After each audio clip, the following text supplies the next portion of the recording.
What's going on, broskies? My name's Shivoki. Welcome back to some more Season 3 God Guides for SMITE. Now today we're looking at the newest Norse Guardian who is in SMITE. His name's Fafnir, the Lord of Glittering Gold. He's a complete badass, but truly he's not my cup of tea because I think he's kind of challenging in my opinion, and he's just difficult. He's just a little odd in my opinion, but I really want to throw this guide out there because I know a bunch of you have been asking me how to play this guy. Now, I've done countless builds on this guy, and I've come to the conclusion that he's a very team-reliant Guardian. So I've tried building him very tanky, and then when it comes to mid to late game, he seems kind of useless, minus his setups and peels, which is the typical, requirements of a Guardian, but he does not do that great of damage, minus his coerce on his 2 is amazing, but that's just my opinion. Now, the damage Fafnir also feels a little weird because he has a really bad minion clear, so that isn't the best. So I think the best way to go, in my opinion, is definitely a bruiser / hybrid damage build. A very fun thing to do.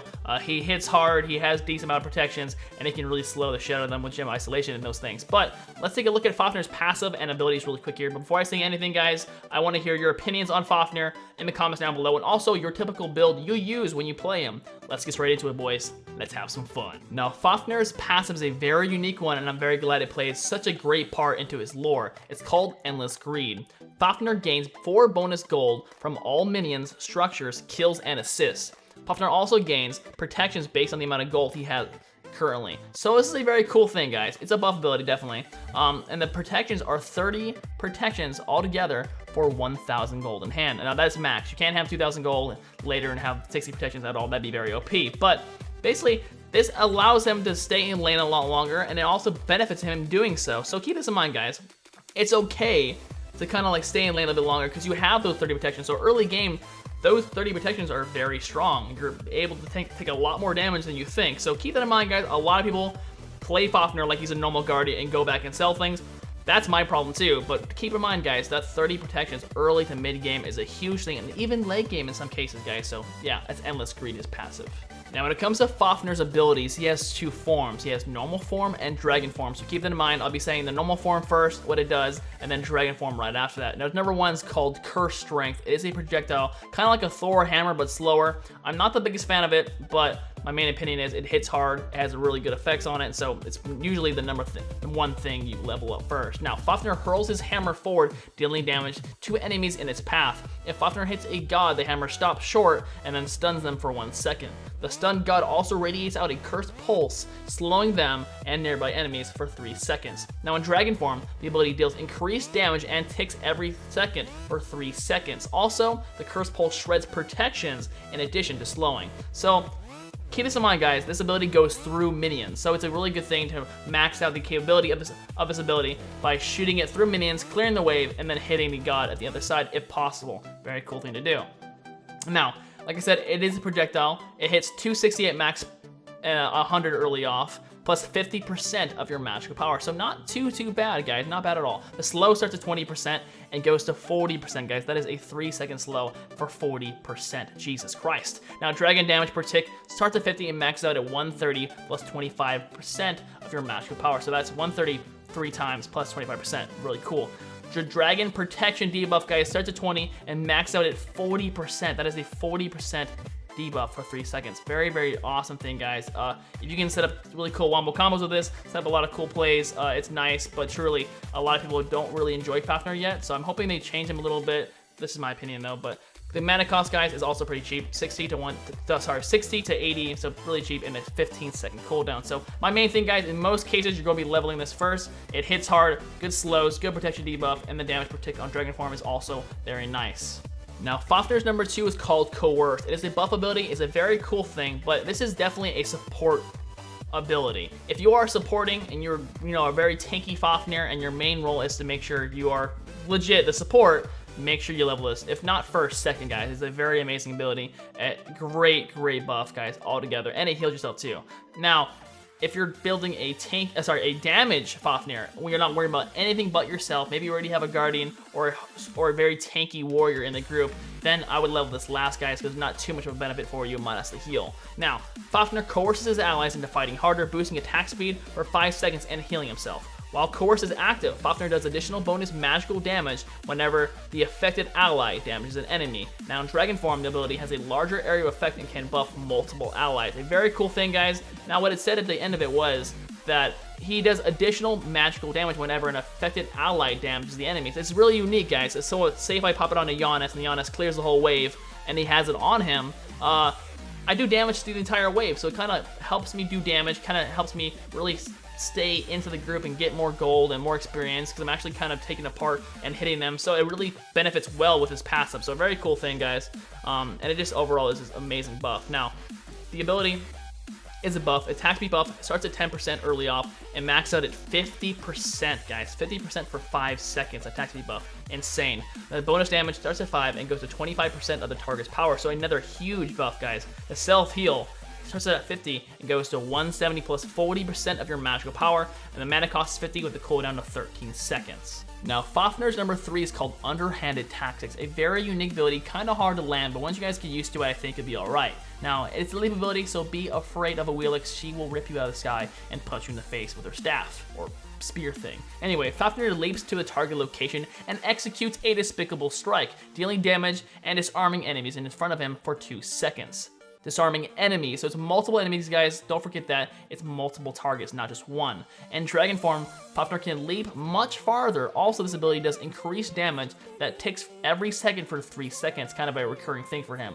Now, Fafnir stuns the enemy closest to him, in addition to disarming him as well. So he disarms the entire team basically at once, but also stuns the first person in front of him, or closest person in front of him when it comes to the Dragon form. So very cool thing, guys. It is a lead ability, like I said. The damage starts at 80 and goes to 240 plus 60% of your magical power. So it hits pretty fucking hard, but it is not the easiest thing to land. Now you can do a very fast underhand tactics when you're close to range, but far range is a little bit slower, of course. Now, dragon damage per tick starts at 40 and maxes out at 120 plus 30% of your magical power. So a definitely pretty hard hit, guys.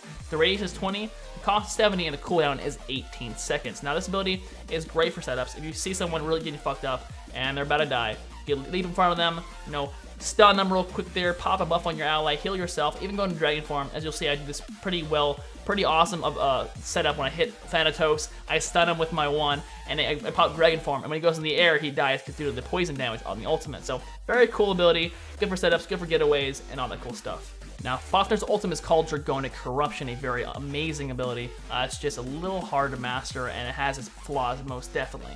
Fafnir transforms into a terrifying dragon and is untargetable during the process, so he's CC immune and cannot get hit whatsoever. When he emerges in dragon form, nearby enemies are poisoned, taking damage every second for 3 seconds. He remains in this form for a duration or until the ability is activated again.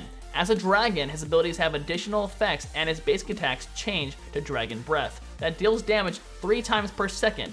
Dragon Breath cannot proc item effects, thank God. That'd be very OP, most definitely. Now the damage per tick, guys, is 80 to 160. Now with 40% of your magical power. The duration is 40 seconds at max level, so it starts at 20, 25, 30, 35, 40. So it's very important to level this up as much as possible because the duration is definitely a problem with this ultimate, guys. If you are caught behind enemy lines when you're going out of dragon form, you can still be hit, and you're basically transforming. It takes like I think 3 or 4 seconds, guys, and you cannot move, and you're getting hit, and it sucks, and it's just not a good situation to be in. So keep your eyes on the cooldown, keep your eyes on how long you can stay in dragon form altogether. It's a very important thing.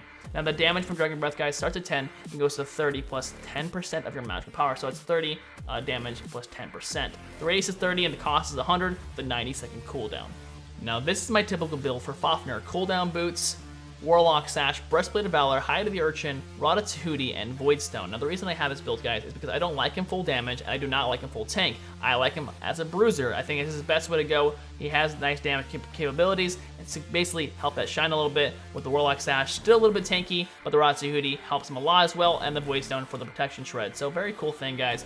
And of course, if you can get the kills with him, be around the kills with the Hide of the Urchin buffs, ooh-wee, the stacks are nice. Okay, you insisted, you really want a tanky build for Fafnir, so here it is, guys. I go with the defense boots, Breastplate of Valor, the sexy, expensive little cloak there, Gem of Isolation, Pestilence, and Voidstone most usually. I don't have to go Pestilence, but I think Hardware Amulet's kind of shitty on him in my opinion, so it's kind of the best thing to go. Oni Hunter's Garb's not bad, but this is what I usually go with. Now, the reason the third item is so expensive and so early is because his passive allows him to build this, guys. He has 30 protections out of 1,000 gold, so you can go ahead and get the second part and then wait until you have the 15, whatever it is, for the last part of it, and you're okay because you have the 30 protections. Early out is not a big deal, and if you really feel like you can't suck it up and you need the damage or you need the defense, then go hire the Urchin. There's nothing wrong with that. And then late game, you can sell it for this cloak. Now, if I'm going ahead and I really want to do a damage start or more my hybrid start, I do this, guys. I go Vampiric Shroud, Shoes. I do 4 healing potions and 4 mana potions. Do not listen to those 1 potions on there. That is a lie. I do this because it really helps him well, guys. I love it. It just works well for me personally. Now, tanky, guys, of course, I'll start with Watcher's Gift because his passive base is basically a Watcher's Gift. So having 2 Watcher's Gifts is so cool. You can even go Market Vanguard if you feel like it, but this is my typical start when I play Fafnir almost every single game, guys. Now, this is my typical build when it comes to leveling for Fafnir. I like to level him like a bruiser, guys. I don't like to play him super tanky, and I also don't like to play him very damage type. So this is the perfect build for me. I level the 1 first, level the 2 second, then I worry about the 3 at the very end because it truly doesn't help me as a guardian or support whatsoever with that ability. Now, I love the ultimate, guys. It does great damage. It has good effects. So this is it. Guys, pause it here. Copy this if you want. Now, on top of this, guys, a lot of people wanted to ask me what gods I think he's good with. I think he's very good with a Giannis. I think he's really good with the Ho Yi. I think he's amazing in the support lane. He's decent in the solo lane. But things that do counter him pretty damn well or anybody that can just shut him down. You know, a Sobek, if he dashes in there and Sobek can pull him up and throw him behind him. Sobek is a huge counter to him, in my opinion. Yes, you know, Fafnir can go ahead and pop his ultimate and get out of anything, but if Fafnir's caught in the wrong spot with a Sobek, he's absolutely fucked.